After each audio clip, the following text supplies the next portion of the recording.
Hey, brave one. The morning I understood what bravery really means, I was sitting in the weak winter sun, coffee cooling in my hands, while the boys slept inside after another night of broken rest.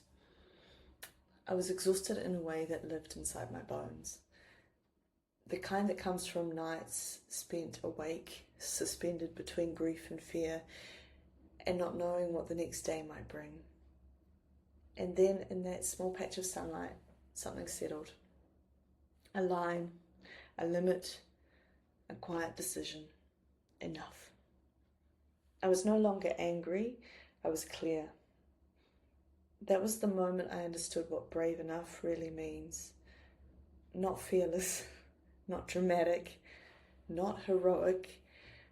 I found just enough bravery to take the next step.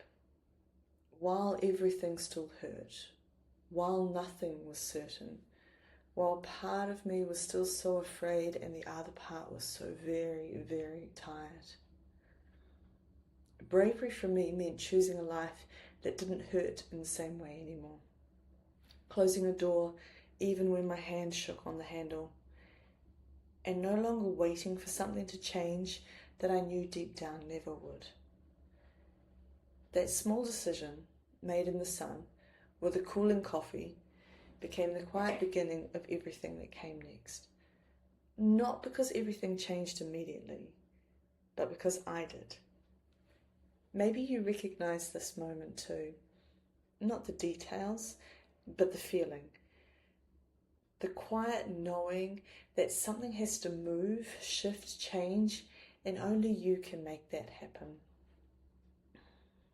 I had thought I understood endings. I had lived through them, written about them, found my way forward from them. I felt steady in that knowing. And then life asked more from me. The kind of ending that doesn't just close a chapter but reshapes the ground around you, beneath you. And I had to learn again. What I came to understand, really understand, is that it's not just endings that undo us, it's what comes after. That quiet, disorienting place after the worst has passed but nothing new has formed. When the world expects you to be better, but inside you're still finding your feet. You might be there now, not in the crisis, but in the grey afterwards. Holding things together, doing what needs to be done, functioning while something still feels unfinished, unsteady. I want to let you know that you don't need to be fearless to move forward. You don't have to have it all figured out. You only need to be brave enough for the next step.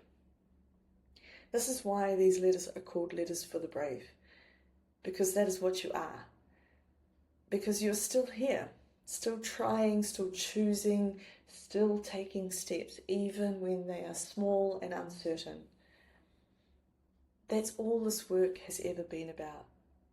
Not becoming someone unbreakable, but learning how to walk forward gently and steadily from exactly where you are. With love, Faye, a woman who learned that bravery often looks like a quiet decision in the sun.